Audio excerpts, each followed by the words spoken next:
morning, Wayne. We will see you right here at this desk at 11:30 Eastern, as always on Fridays. Speaking of Friday, good morning, Keyshawn Johnson. Hey, morning, you ready? Yeah. Oh, yeah. You look ready. You don't have to call me Friday night fresh, man. Sleepless. Man, I'm going got a out. little sleep. I'm going out in this outfit tonight. You're going out? I think you just got back. I'm going out in this outfit tonight. I'm looking fresh today, baby. I was told you were out celebrating the gold medal that Team USA hasn't yet won. Is that true? Man, it's in the bag. I already told you. It's in the bag. So over. That's so over. It's in the bag, baby. It's so over. It hadn't even started yet. Right. Okay, speaking of that, let's get started talking about a player who eventually will join Paul in the Basketball Hall of Fame. Oh, yeah. Looks like Russell Westbrook is on his way from the Clippers to Denver. I like it. I like that. Nuggets have lost, of course, KCP and backup point guard Reggie Jackson. So in a sign-and-trade deal, Chris Dunn goes from Utah to the Clippers. Utah will buy out Russ's $4 million contract. Then Russ will play for Denver for the veteran minimum of $3.3 million. Paul, all right. Sounds like you're going to say good fit. Yeah, that's a good fit. Right? You know what? I look at it and everybody say, well, Russ didn't fit with KD. He didn't fit with the Lakers. I thought he fit with the Clippers, though. But look at this. Russ is at a point in his career. I know he wants to win the championship. He's done everything that you could possibly do in the game of basketball. He's been an MVP. He's been to the finals. I mean, how many countless triple-double seasons. But look at this. 4 out of 5. 4 out of 5. Yeah. I look at him now at this age, and I'm like, you know, Denver is still a contender. As long as you got Joker, they're a contender. They lost something with KCP, yeah. They lost something with Brown the year before that and Jeff Green. They did. So I think he fills the void on a few things, and this is more than on the court. He gives them off-the-court leadership, you know, which I think KCP was kind of playing that role. But I also like, you know, I kind of look at him like a Jason Kidd role on Dallas. You remember how valuable Jason Kidd was when he played with Dirk Nowitzki when they won the 2000, I believe, 11 championship. Jason Kidd, he wasn't Jason Kidd at the time, but he was so valuable for them as far as leadership and just plays and just knowing, defending multiple positions like Russ can do. And I feel like this is a great fit. And you know what I would do? I would make him a starter. I think you could put him in as a starter like you did Jason Kidd, because now you could throw Jamal Murray at the 2 and say, Jamal, you know what? You could go be the scorer you are because, you know, you got too much responsibility trying to play make, and then you negotiating between being when to assist and when to be a scorer. When I feel like Jamal Murray's a natural-born scorer. Now you got playmaking from Russ and Jokic. Russ can cut back door, slash, and do those things like we seen he do with the Clippers. So you're talking about a starter for Yeah, I like him as a starter. Okay, like a 35-minute starter? Man, you can give about 28 to 30 minutes. Yep, I like that. Think about when Jay Kidd was about the same age, starting on a championship team. He wasn't Jay Kidd. You know what I'm saying? He wasn't going to wow you with his numbers, but he going to give you all the little intangibles, and I think Russ can be that now. He didn't turn out, he's not the shooter that Jay Kidd became, because Jay Kidd became a decent spot-up shooter. He did. Same thing with Rondo on the Lakers. Reminded me of that move when they won in 2020. So I like this move with Russ right there as a starter, with Jamal Murray at the 2, and I think they can still make some noise as a contender as long as Joker is still playing at an MVP level. Yeah, you know, when you look at Russ's overall career, you go OKC young. I mean, he got middle-aged at Oklahoma City. Yeah, but I mean young when they got to the championship. Oh. Outside of that, the next best stop for him was the Clippers. That had some a team that can buy contend. that. Well, yep. Now you go into a foundation. I don't know. Houston, was they a contender? No, they was all Harden didn't want to beat it. It was all messed up. Yeah. And now you got a team that has a solid foundation. You're not taking him and putting him. You're not building a team. The team's already in play. You're just adding a piece to the team. So for those that think he goes in there and he becomes disruptive, and all of a sudden it's gonna mess up their chemistry. Because I know that's when people first think about Russ, the first thing they say is, well, it didn't work with LeBron. It didn't work in Houston. Or it didn't work in Washington. And he wore out his welcome in OKC. Paul George had to get away from him. that's the way people are going to think about things. But those teams were never championship caliber teams. This is a championship caliber team because of Joker, because Murray, and they want him. There's a difference when somebody want you opposed to you being sent there.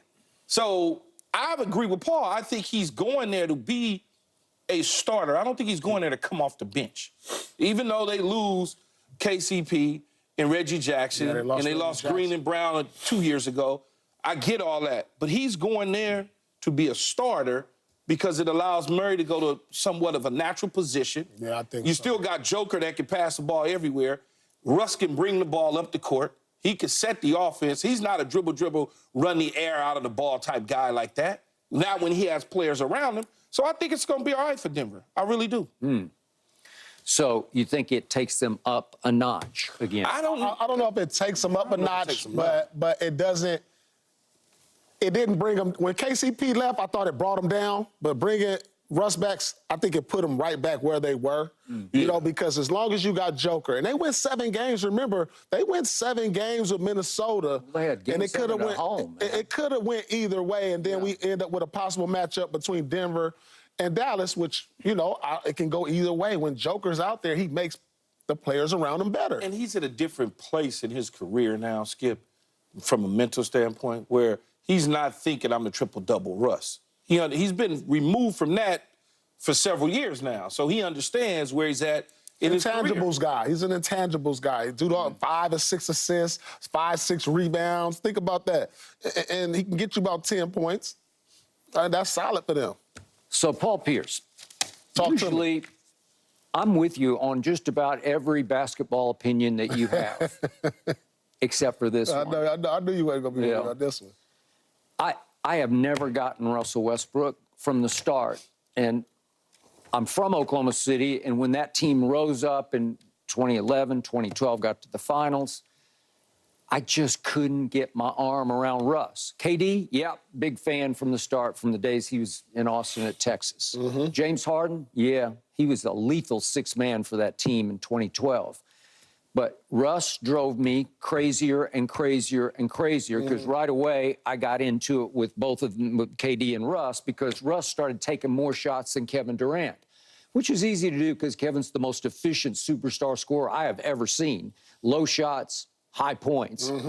He just gifted that way.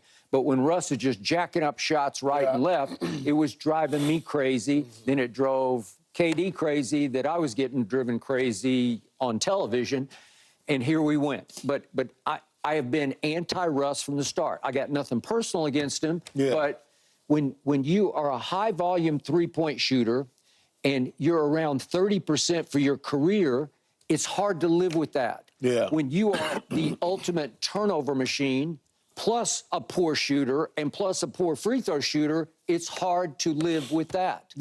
So when you do the Jason Kidd comparison, my mind boggles because Jason Kidd was one of the best passers we've ever seen. He's a, top 5 all-time passer? Is that fair to say? But he wasn't Jason Kidd in Dallas. You didn't see him sprinting the break doing these. No, I got that. You know. But he was not high turnover. He was high IQ. Was he? I mean, one of the best. High, which is why he has turned into a very good basketball coach. So the point is the point. To your point, you're exactly right. Ty Lue worked wonders with him. That was a sweet fit. That was the best fit he's ever had. That was the best coach he's ever had by far. A coach who worked with him as opposed to Darvin Ham, who just clashed with him from moment one, and it never worked. It never got off the ground from literally game one. With the Lakers, Darvin said, I need you to come off the bench. And to your point, the communication was not there because Darvin just couldn't connect with it. That was bad. Skip, think about this. Like, and I love Patrick Beverley, but if I'm Westbrook and I got to come off the bench for Pat Beverley, we're going to be arguing every day. Plus, Russ didn't like Pat because Pat caused a knee injury. Think about that. Like, if I got to come on as Russell Westbrook, and I love Pat Beverley, I love what he brings to the game, his leadership, all of that. But if I'm Russ Westbrook and I got to come off the bench for Pat Beverley, me and the coach going to be arguing every day. Like, what is this? Like, he gets to Clippers, I come off the bench for James Harden, I can live with that a little better. All right. Because that's James Harden. You see what I'm saying? You ain't got to tell me. You see what I'm saying? All right. Like, I could eat that a little better. Look, So I'm just like, no, I can't. With, here's, speaking of those two guys, they have a lot in common. Pat and Russ, to me, they both have that dog in them. But Russ's dog is a me dog as opposed to an us dog.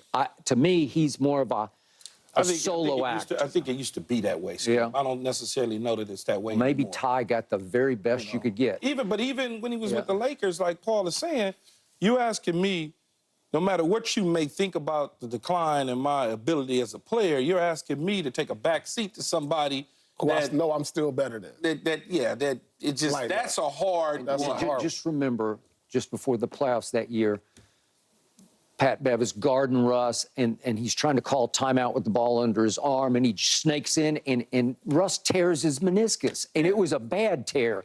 It was one that you couldn't just scope and fix because it took 2 operations to fix it.